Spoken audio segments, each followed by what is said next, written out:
sorry, nggak lama kan nunggunya. Tadi Maya meeting dulu buat planning ke Hong Kong. Gimana? Gimana ya? Tadinya sih Maya mau secret dulu, tapi ya udah deh. Jadi gini, ada brand sepatu Hong Kong yang mau di-endorsein ke Maya. Pemotretannya sih langsung di sana selama 2 mingguan gitu. Bagaimana? Ya doain aja lah ya, kalau semuanya lancar sih rencananya Maya mau sekalian liburan ke Eropa, pengen sekalian lihat-lihat kampus yang ada di sana. Kan bentar lagi Maya mau lulus SMA, kuliah di Indonesia. Kita lihat nanti aja deh ya. Soal yang mana? Oh, gosip yang itu. Maya sih no komen lah ya. Gak apa-apa.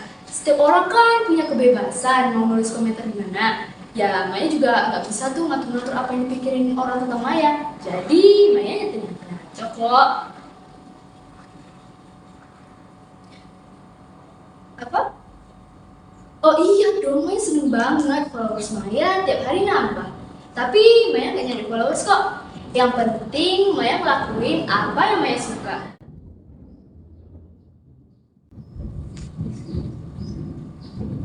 Dan sinetron belum ada yang cocok. Yang penting Maya masih nyaman sih bikin aja gitu.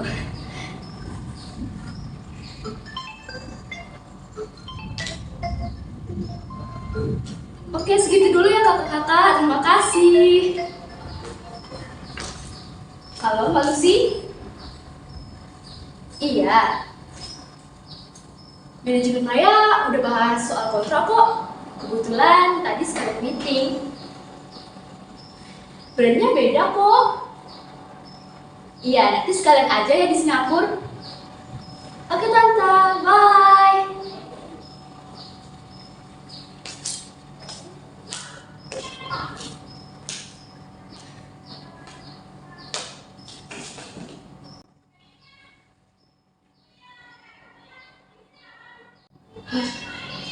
Sebenarnya untuk apa semua kepura-puraan ini?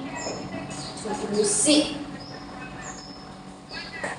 Aku semakin tidak bisa membedakan mana yang diriku sebenarnya dan mana diriku yang cuma ilusi.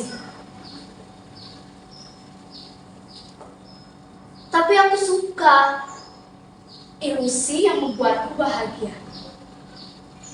Aku bebas mau jadi apapun yang aku suka. Punya followers, dikenal, semua orang mengenal aku. Tidak pada kenyataan yang sebenarnya. Aku makin percaya, meski aku tahu semuanya palsu, pura-pura. Dan lama-kelamaan, aku merasa tidak bisa keluar lagi. Aku ketagihan. Dan di saat aku mencoba kembali ke diriku yang sebenarnya, dunia yang sebenarnya, aku merasa menjadi orang asing. Semuanya membuatku kesepian. Aku tidak bisa lagi berbaur dengan ibu, ayah, dan teman-teman. Kepalaku isinya cuma ilusi, pencitraan, semuanya palsu.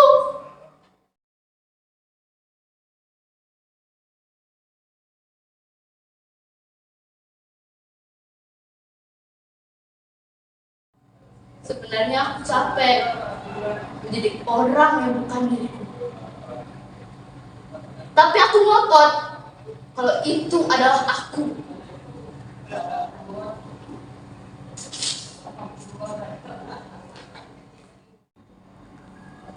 Nah, kalau semuanya sudah dicuci, cabai, bawang, serai, dan daun jeruknya kita iris-iris sampai halus.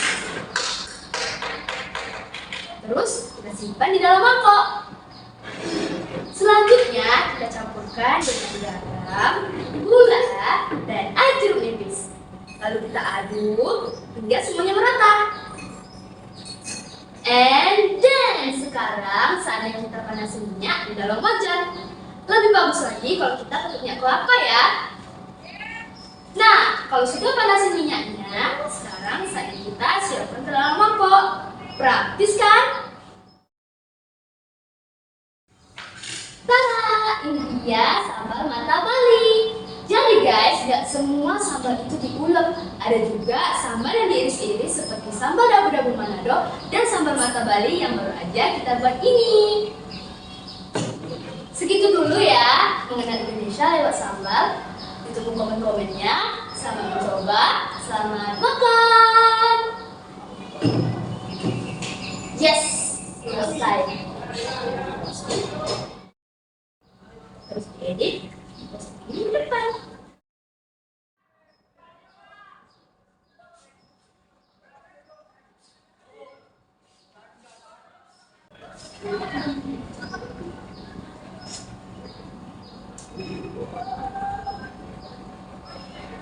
Selalu saja ada yang komentar seperti ini. Biasa, ini adalah komentar ke 823. Aku tidak pernah tertarik jawabnya. Malah ada teman yang bilang begini. Kamu bikin konten kayak emak-emak. Lama-kelamaan badan kamu bau sambal. Apa keren ya sambal? Kalian juga pasti berpikir seperti itu kan? Aku juga dulu berpikir seperti itu. Apa kerennya sambal? Apalagi untuk dijadikan konten. Tapi ini bukan masalah keren atau tidak kerennya. Aku suka melakukan apa yang aku sukai, sepanjang itu baik untuk diri sendiri dan orang lain. Setelah aku mempelajari berbagai macam sambal dan cara membuatnya, ada banyak sekali sambal di Indonesia ini. Aneh-aneh dan rasanya juga macam-macam. Ada yang pedas menyengat seperti sambal dadak atau sambal cibiuk yang ada di Sunda. Kalian harus merasakan bagaimana ganasnya sambal yang satu itu. Dan juga aroma kemennya. Atau sambal pedas dan hangat seperti sambal hijau yang ada di masakan Padang. Sambal itu digiling kasar setelah direbus. Bayangkan saja, sambal itu menimpa daun singkong rebus di atas nasi yang hangat. Atau paduan asam dan pedas seperti sambal dabu-dabu Manado. Begitu juga kalian harus merasakan sambal asam puder yang ada di Aceh, yang rasanya juga asam dan pedas. Pokoknya dari Sabang sampai Merauke ada banyak sekali jenis sambal. Masakan Sunda saja punya banyak sekali jenis sambal. Begitu juga dengan masakan Padang, Jawa, Bali, Kasar, Aceh. Jadi tidak cuma satu atau dua sambal saja. Dan sambal-sambal itu pun dipadukan oleh berbagai macam olahan. Dengan udang, terong, ikan, combrang, dan juga terasi seperti yang ada di Sunda.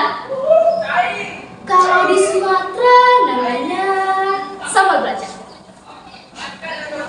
Dari pamanku, aku dapat info. Di kampungnya, di Payakumbuh, ada yang namanya sambal uji. Ikan yang sudah dicampur dengan cabai yang sudah digiling, dimasukkan ke dalam bambu, lantas dibakar di atas bara api. Ya, seperti lemang. Dan itu untuk konten kita berikut. Kebanyakan, entah kenapa orang Indonesia suka sekali dengan sambal. Kata papaku, kunci rumah makan ada pada sambalnya. Kalau sambalnya enak, ya masakannya juga ikut enak. Dari sekian banyak jenis sambal yang pernah aku buat, aku jadi tahu bahwa sambal itu bukan hanya sekedar sambal, melainkan gambaran dari keadaan alam dan budaya tempat mereka tinggal. Kalian tahu, karena itulah budaya. Masyarakat yang tinggal di dataran rendah dan pegunungan, mereka memiliki sambal yang lebih banyak jenis dan lebih beragam ketimbang masyarakat yang ada di sekitar pesisir dan juga di tanah rendah. Sambal mereka juga lebih pedas loh. Sedangkan sambal-sambal yang ada di dataran rendah biasanya sambalnya bercampur dengan manis dan juga asam. Kebanyakan sambal yang dibuat bahan-bahannya diiris-iris.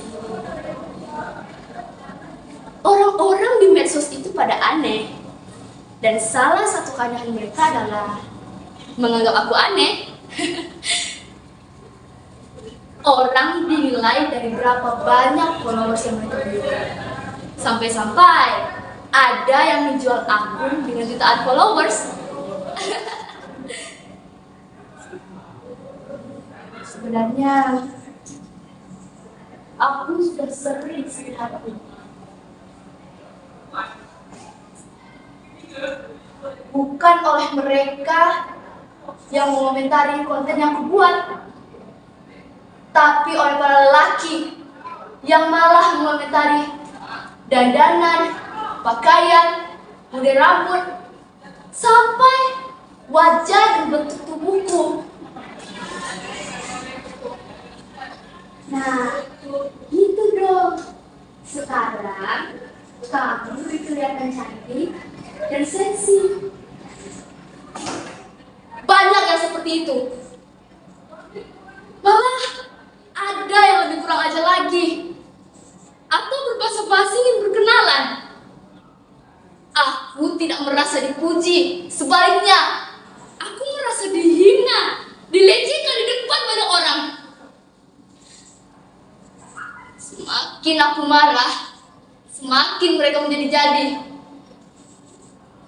Aku bisa mengabaikan komentar ejekan pada konten yang aku buat, tapi tidak pada komentar-komentar yang satu itu. Aku tidak tahu mengapa mereka mengomentari seperti itu dan merasa biasa-biasa saja. Aku tidak tahu mengapa aku merasa sakit hati. Dan itu belum berhenti sampai sekarang. Padahal aku hanya ingin menjadi diriku sendiri.